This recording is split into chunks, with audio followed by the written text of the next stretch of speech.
네, 여러분 안녕하세요. 굉장히 긴장되는 밤입니다. 일촉즉발의 상황 아닌가 생각이 됩니다.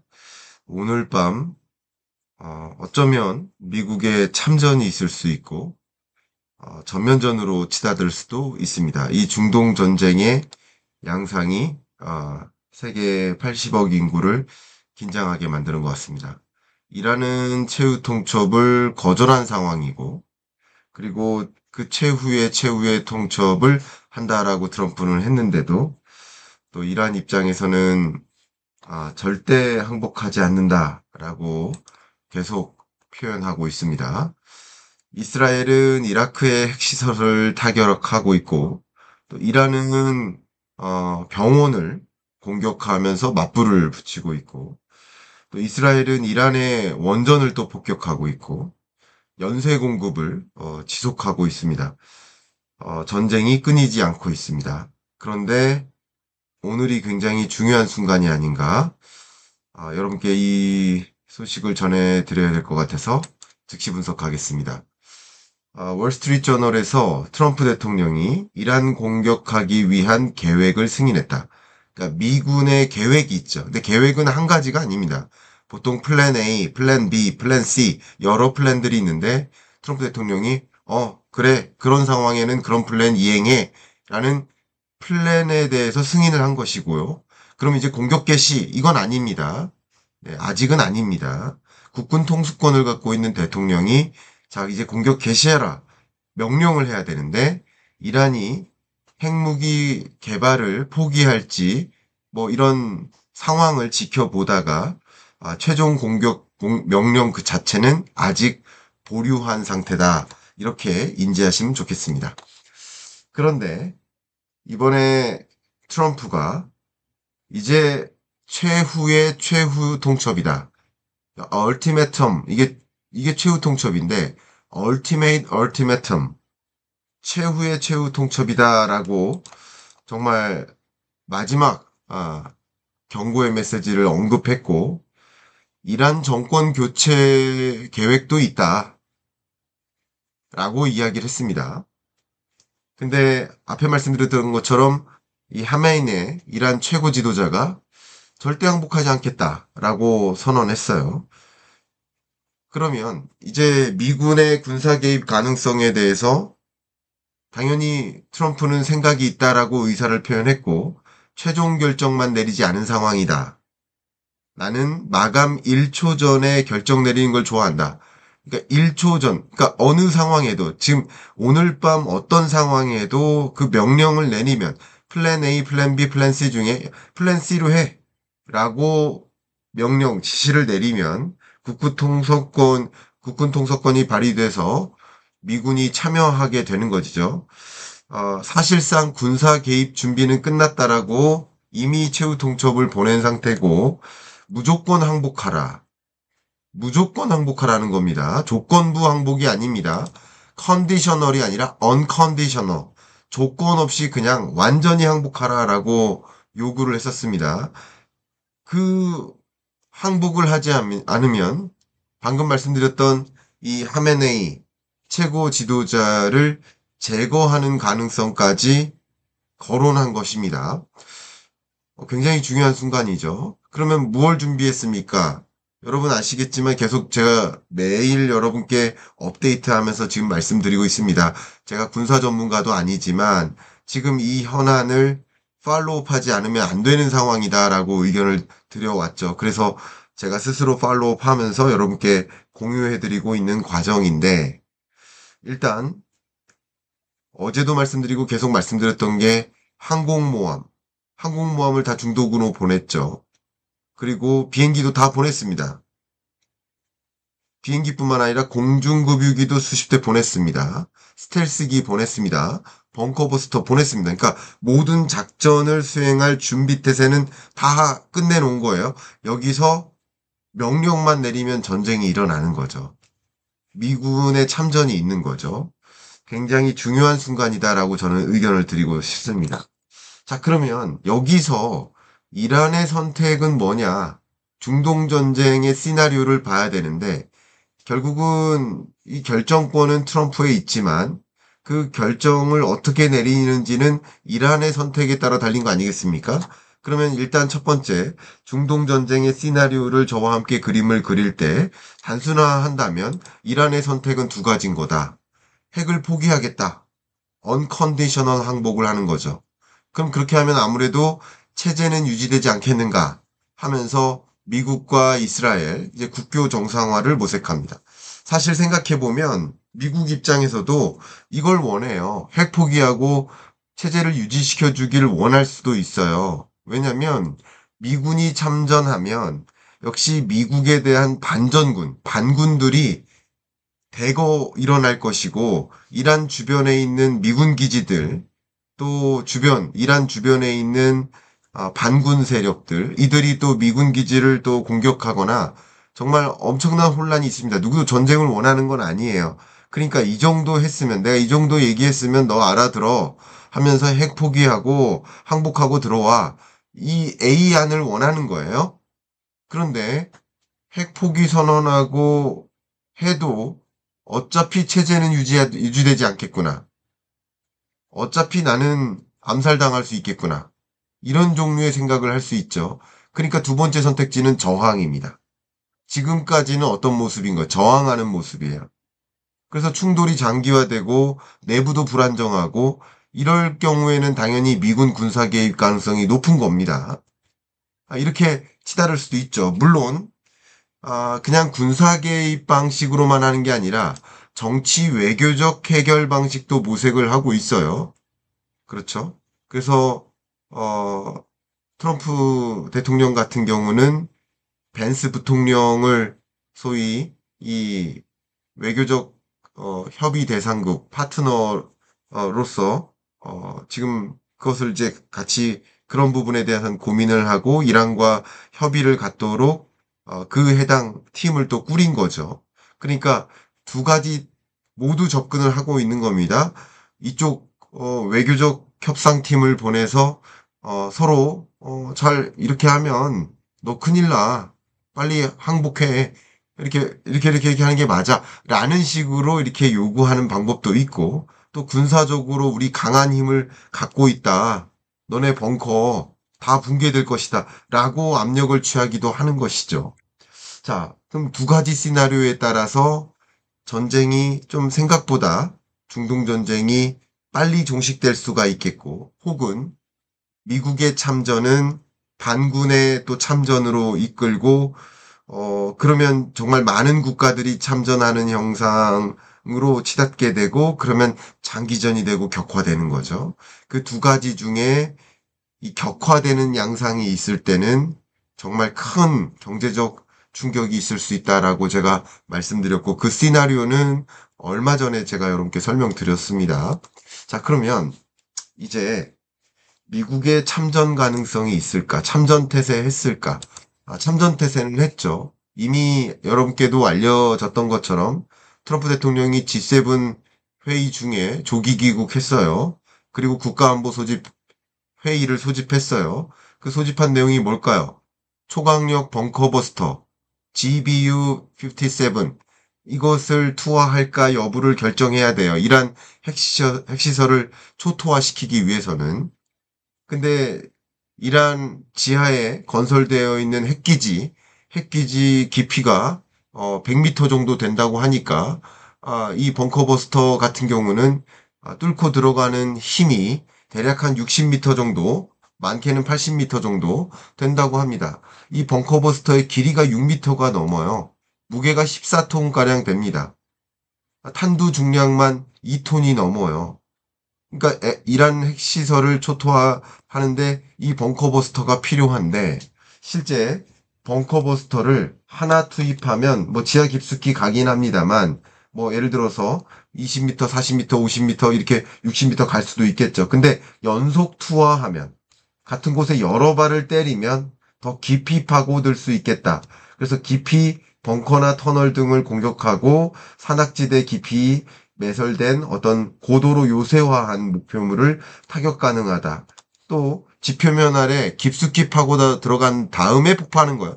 위 지표면에서 폭파하는 게 아니라 깊숙이 파고 들어간 다음 그 지하에서 폭발하는 겁니다. 공중 투하용 초대형 관통 폭탄이라고 볼 수 있고, 여기 탄두가 있고 레이저 센스가 있기 때문에 매우 정밀하게 타격을 할 수 있다고 합니다. 이 탄두나 이 벙커버스터 자체가 아까 말씀드렸던 것처럼 6m가 넘어요. 굉장히 무겁잖아요.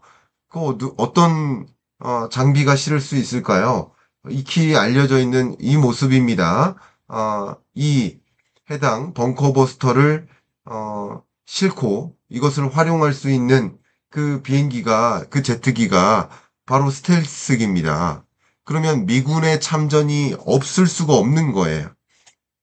이란의 벙커를 폭파시키기 위해서는 미국의 참전이 있을 수밖에 없는 거예요.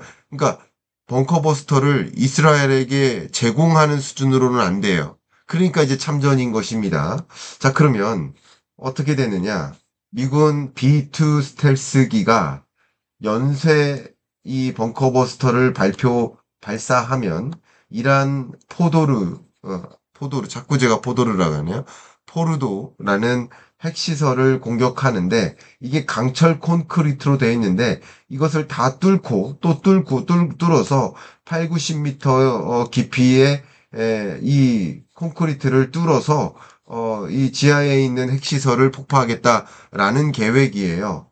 더 넓게 본다면 이란 이 북부에 테헤란이 있고 테헤란 서부 살짝 서부에 포르도가 있는데 이 포르도 핵시설 주변을 보면은 위성사진으로 보시면 벙커 입구로 추정되는 곳이 있고 검문소가 있고 그러면 여기 지원시설도 있는데 핵시설 위치가 요 정도 된다라고 지금 추정하고 있습니다.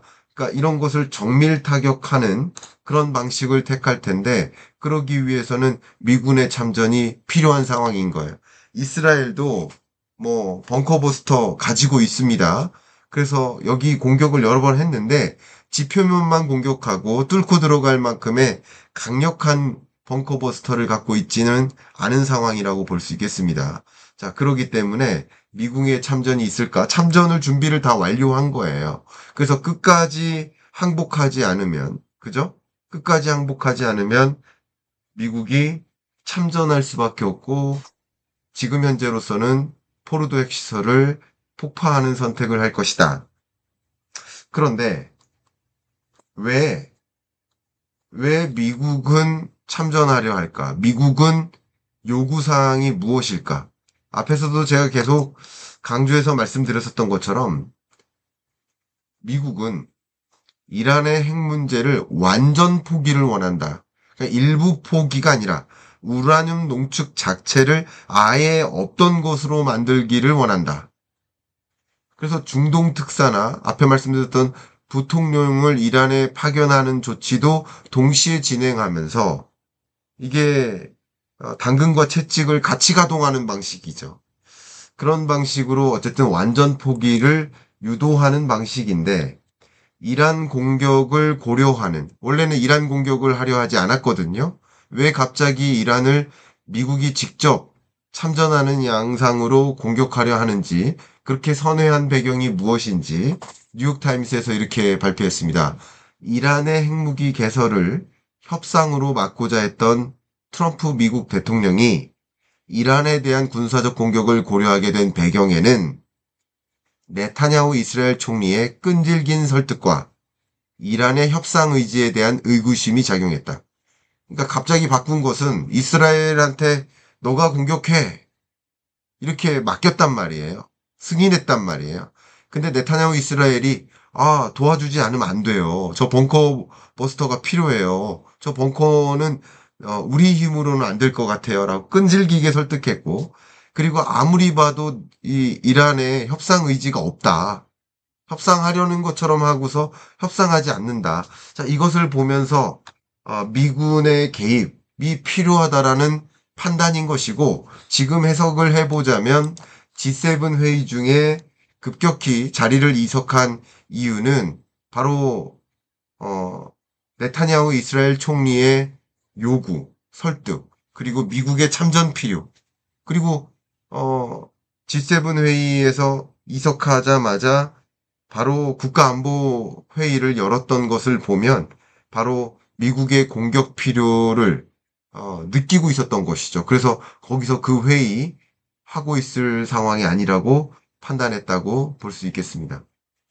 자, 그러면 이란의 체제 붕괴를 노리는가? 노리는 것도 하나의 가능성이라고 말씀드렸죠. 왜 그런가? 제가 몇 번 말씀드렸습니다만, 하메네이, 이란 최고 지도자, 이 사람이 지금 36년 동안 권력을 놓지 않고 있습니다. 근데 이 절대 권력을 갖고 있던 하메네이가 최대 위기 상황에 놓인 거죠. 1979년 역사로 돌아가 보면 당시에 이슬람 혁명에 참여를 했어요. 그래서 당시에 이란 왕정을 붕괴시키고 신정일치 체제로 바꾼 겁니다. 그래서 1989년 종신직 최고 지도자로 선출이 되는 겁니다.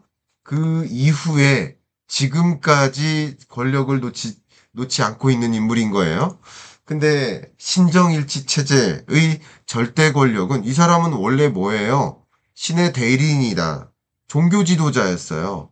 종교 지도자이면서 동시에 정치를 장악하고 있다. 그래서 신정일치인 거죠. 근데 정치는 뭐가 있느냐? 헌법상 국가 원수고 대통령을 인준하거나 해임시킬 수 있는 권한이 있고 내각, 사법부 등 모든 임명권이 있다는 것은 사법 권한까지 가지고 있다. 외교안보 정책의 최종 결정권, 국군 통수권, 이 모든 걸 갖고 있다. 그러니까 이런 사람은 이 지구상에 없습니다. 이런 절대 권력은 지구상에 없다는 거죠.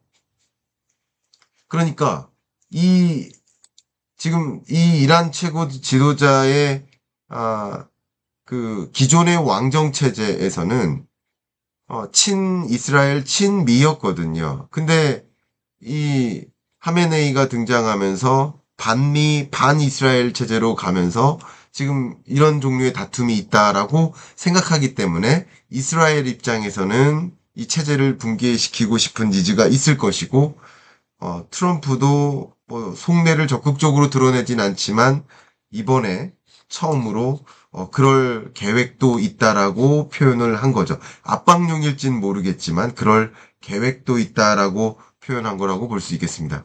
자, 그러면 이제 이런 전쟁이 움직일 때 미국의 개입이 있게 되면 어떤 일들이 벌어질까? 물론 이란의 반군들이 반란을 일으킬 가능성이 있습니다. 그러니까 이게 전쟁이 격화되는 양상으로 갈 가능성이 굉장히 높은 거죠. 그렇게 되면 얼마 전에도 제가 호르무즈 해협을 거론했습니다만 호르무즈 해협을 봉쇄시킨 적은 아직까지는 한 번도 없어요. 그럼 봉쇄시킬까? 극단적인 상황에는 봉쇄시킬 수 있죠. 방금 말씀드렸던 하메네이 입장에서는 지금과 같은 상황은 없었거든요. 가장 극단적인 상황을 만난 거예요. 근데 호르무즈 해협 봉쇄를 왜 안 하는가?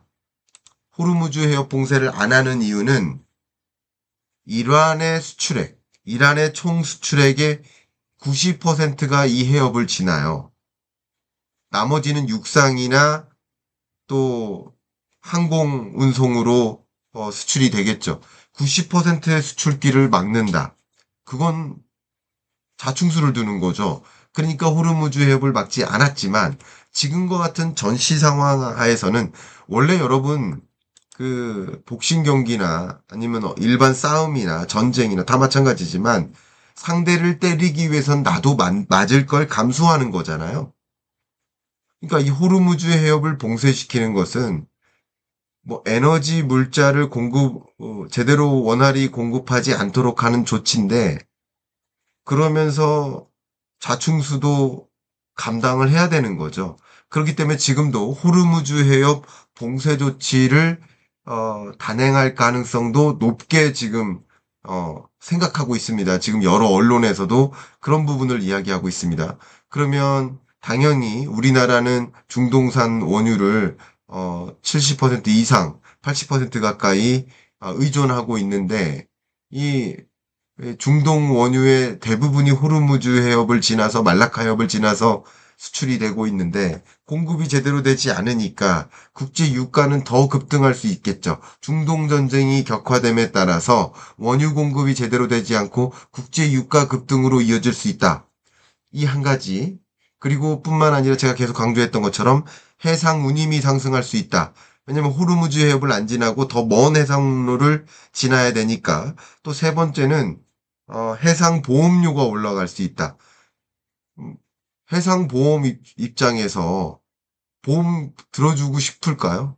그러니까 더 비싼 보험료를 내야만 보험을 제공해 주겠죠. 보험 서비스도. 역시 이런 것들이 다 물류비 인상 혹은 국제 유가 상승, 그게 인플레이션을 촉발하는 요인이 될 수 있겠다라는 것을 다시 한번 설명드립니다. 자, 그리고 이어서 사이버 전쟁도 같이 진행되고 있습니다. 한번 볼게요. 일단 이스라엘 쪽 언론에서는 새로운 무기 공격은 일부 보도와 다르다. 10발도 안 되는 미사일이 날아왔다. 그러니까 이스라엘을 공격한 그 미사일을 폄하했어요. 근데 역시 이란 입장에서의 언론은 모사드 본부 건물이 이란의 미사일 공격을 받았다. 이게 거의 상징적인 핵심적인 건물인데 그 건물도 공격받았다. 그러니까 같은 어떤 공격과 전쟁 양상을 조금 더 자기 국가에 유리한 방식으로 언론 보도를 합니다. 예를 들면 이란이 지금 거의 함락되고 있다. 뭐 이런 식으로. 그러면 이 전세를 이끌 수가 있기 때문에 유리하게 이끌기 위해서 이런 사이버 전쟁도 거짓 정보도 막 공유되고 가짜 뉴스도 많이 공유되고 있는 겁니다. 자, 이런 중동 전쟁이 격화되는 양상 속에서는 가장 첫 번째로 우리가 생각할 수 있는 것이 바로 국제 유가 상승이라고 말씀드렸죠. 자료를 보겠습니다. 실제 제가 매일 여러분께 분석해서 말씀드리는데 연일 국제 유가가 상승하고 있습니다. 국제 유가의 하단, 예를 들어서 두바이유 기준으로 보면 60달러 수준이었는데 지금은 75달러를 상회했습니다. 굉장히 빠른 속도로 가파르게 상승했습니다. 물론 과거 국제 유가 추세를 봤을 때 러시아 우크라이나 전쟁 때 러시아에 대한 경제 제재를 가하고 그때 원유 공급이 제대로 되지 않을 때 그 국제 유가 상승만큼 100달러를 초과하거나 125달러를 기록하는 그런 수준은 아니에요. 아직도 국제 유가가 많이 떨어진 상태에서 올랐기 때문에 미미한 수준이에요. 이 정도로만 끝나면 큰일이 일어나진 않습니다. 그런데 만약에 100달러까지 치고 올라간다든가 하는 정도로 중동 전쟁이 격화되고 참전하고 많은 국가들이 참전하고 반군을 일으키고 장기화되고 호르무즈 해협 봉쇄되고 이렇게 되면 또 에너지 저장고 폭발하고 이런 일들이 계속 전개되면 전개될수록 국제 유가의 상승은 막을 수 없다. 이 부분 굉장히 중요하죠. 그러면 인플레 말 그대로 다시 초인플레이션을 경험할 수도 있다. 그걸 배제할 수 있는 것은 아니다. 배제할 수 없다. 이 말씀 드립니다. 그리고 이렇게 중동 전쟁이 격화하면 격화할수록 여러분들도 걱정이 많이 되시죠. 저도 걱정 많이 됩니다. 근데 여러분들이 이런 현상을 제대로 인지하는 것 자체가 그나마 그 불안을 완화시키는 과정이라고 생각을 하면서 그런 부분을 좀 해소시켜 드리고자 하는 목적도 포함해서 여러분께 말씀을 드리고 있는데 어쨌든 이런 양상 속에서는 안전자산 선호 현상이 생겨요. 내 돈을 지키자. 돈 더 많이 벌어보자보다는 안전하게 지키자 하는 움직임 때문에 투심이 떨어집니다. 주식 투자나 비트코인 투자나 안전자산이 아닌 이 공격적 자산으로부터 돈을 빼는 경향이 있고 상대적으로 안전자산 선호 현상으로 집중되면서 금으로 돈을 바꾸는 경우들이 많죠. 핵전쟁이 일어나도 금은 남아있겠지 하는 이런 종류의 생각들이 금 투자로 이어집니다. 그래서 금 가격도 연일 같이 치솟는 겁니다. 금 가격도 역사상 고점을 연일 갱신하고 있죠. 이런 것이 금융시장에 미치는 영향이라고 볼 수 있겠죠. 여러분들이 이 중동 전쟁의 경과, 만약에 이번 주 내에 전쟁이 빠르게 항복하고 핵합의하고 이렇게 마무리된다면 오히려 이제 금융시장의 반전을 일으키는 일들이 있을 수 있겠지만 또 격화되고 참전하고 하는 양상으로 원하지 않는 그런 양상으로 간다면 금융시장은 더 붕괴되고 금 가격은 더 치솟고 국제유가는 치솟을 수 있겠죠. 이런 변화를 여러분들도 이해하실 수 있는데 도움이 되도록 오늘 즉시 분석해 드렸습니다. 끝으로 오피셜 클럽 공지 말씀 드리겠습니다. 제가 이렇게 유튜브로도 많은 이야기 전달하고 있지만 매일 여러분과 굿모닝 마켓에서 여러 간밤의 뉴스를 정리하고 의견을 전달하고 있습니다. 매주 또 줌 수업을 하면서 더 많이 소통하면서 긴밀하게 어떻게 의사결정해야 될지 저도 도와드리고 있습니다.